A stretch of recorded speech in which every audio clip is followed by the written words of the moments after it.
So I'm Michael Driver. I'm a freelance illustrator. I graduated 3 years ago from Kingston University, and since graduating have worked full-time in the creative industry. I primarily work in editorial, where I take a lot of big ideas and large concepts and sort of mush them down into digestible visual metaphors to go alongside articles for magazines and newspapers. Like this piece that I recently did for The Atlantic, which is about how tech is changing the way that we design our streets to make them safer for pedestrians and vehicles.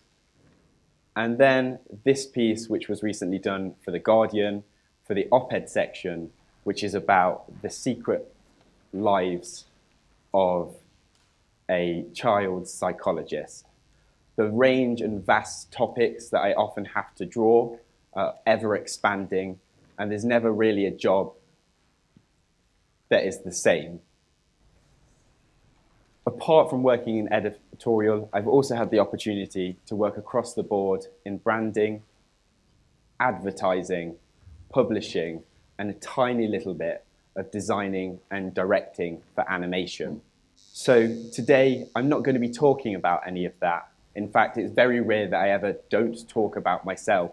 I sort of fit that stereotype that all artists are only ever interested in what they are doing. So to not talk about myself feels super, super alien. What I'm going to be talking about is the internet and how the internet is changing the industry I work in, which is art and design. So since graduating, social media platforms have been the place to be for myself and other graduates leaving academic institutions. Gone are the days that you have to walk around lugging a massive portfolio, going all around town, knocking on people's doors and trying to get people to not only like you, but like the work that you make and want to invest money and commission in you. Platforms like Instagram have allowed us to be able to exhibit almost 24/7 at 100th of the fee of a traditional exhibition and with far wider global reach. But this does come with its pros and cons. Art and design has always had a really interesting relationship with technology, and more particularly the internet in recent years. In the last 10 years, the magazine industry has really taken a bit of a tumble. We've seen a lot of publishing houses get hit and no longer be able to financially run. We've seen designers have to change up the way that they work to be able to make a living, as print is becoming less and less of a viable option to make a living. And even just this year, we've seen Condé Nast make massive redundancies at Vanity Fair and Glamour. And even this week, NME has decided to no longer do a print edition, which, in my own personal opinion, is very worrying because 90% of the content that NME put out was sponsored content. And it makes everybody a little bit worried to see that a magazine that's fully backed by advertisers is struggling to do distribution and publish a physical magazine. But sometimes turmoil and devastation is really exciting. And from that, we're starting to see a new sort of type of magazine coming into fruition. At the moment, independent magazines are really in a golden age, and they're really changing the way in which we interact with magazines. Magazines are no longer just a means to deliver content, but they're also a product that is being designed for absolute longevity. Some of these magazines are understanding the point and the means to deliver content, not just digitally, but in print, and thus they are winning and becoming very, very successful magazines. These magazines are often very niche orientated. This was a recent magazine that I did, magazine cover that I did for Pit magazine, which is solely focused on just barbecue food, where previously you might have found a magazine grouping together food, health, and wellness. This magazine's just taking the concept of one key theme, one idea, and running it through every single issue. And thus that narrative is bringing in so many people, and they're really taking off. This is such an exciting time for print and digital. I think in the digital world that we now live in, I think it's so important to still have things and have keepsakes. And there are some magazines that are really learning how to champion online popular culture. I really like referencing Paper magazine, this 2014 issue. Admittedly, it's not sort of the freshest magazine cover off the press, but this magazine was titled Break the Internet, and it features Kim Kardashian on. And the great thing about it is that it really did break the internet. Not many magazines in the last 5 years have come to the point of being recognized on a global scale. You don't often turn to your friend and say, wow, did you see that magazine cover? It was so amazing.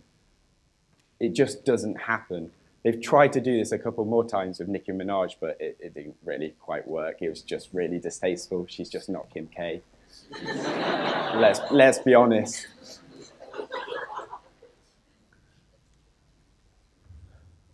Along with these emerging platforms, we're also finding magazines that are setting themselves up and are running for about 12 months without actually putting any issues out. And what they're doing is using third-party content. That's content that they haven't created. That's the sort of stuff that I've made or photographers have made, and they're posting it onto the Instagram feeds, building up large amounts of followings and followers. And what they're doing is then, at a later date, running a print run and knowing that they're going to be able to put out a magazine and almost indefinitely sell out with very little financial risk. The large problem with a lot of these magazines, and just to interject, this magazine doesn't do this, is that because a lot of their base is on their social clout, they're prepared to ask illustrators and photographers to work for either a very little fee or no money at all, knowing that their distribution goes straight to 52.7K followers, or whatever that number is. Sorry, Mum, I failed GCSE maths. This entire sort of concept of working for free or undercutting people in my industry is very, very damaging. As an illustrator, it's not like a normal trade, and people often presume that what I do, because I enjoy it, I would happily do for free or less than the other person. And this is worrying, because if you imagine the money in my industry as a cake and everybody takes a slice and then people start to take less slices or smaller slices, suddenly everybody ends up going hungry, and just like me on Monday, I start an actual job. So what can illustrators do when they're sort of tied between these two sort of awkward points, where you've got old magazines who really are struggling to stay relevant and new magazines that just haven't yet quite got the budget to be able to pay illustrators a fair wage? Well, quite recently, I've realized that I've amassed quite a large following online, and that it's prime ad space. A lot of you will probably know about social media influencing, and it's becoming more and more popular. Basically, I get approached by brands. They ask me if I'm prepared to make sponsored posts about them, and I get paid per post for the thing that I do. I think as we move forward, this is going to become more prominent in the industry, and I think that it's likely that a lot of illustrators will lean towards doing this, because it basically means they can make their own work, tag in brands, and then brands will then get the followers, etc. And on a commissioning front, it makes it far more easy for me, because rather than designing for a product, I'm designing for myself, but just having to pay homage to a brand. I hope that made sense. This piece is a piece that I recently did for Sports Direct. This was to celebrate the fact that Nike has now taken over Tottenham Hotspur's kit, and also Chelsea. On the back of this, originally they wanted me to pose in the t-shirt, and I sort of said, that's not the sort of thing I do. Nobody wants to see my chubby, rounded body in a football shirt, and also nobody believes that I actually do sport. Come on. They invited me in the end to a event, and I met a load of YouTubers and grime MCs, and we all had to play football together. At first I thought it was five-a-side, but it actually ended up being sort of like loads of tricks. I did a really good job in kicking the football at the speed camera and breaking it, and then leaving with my head down.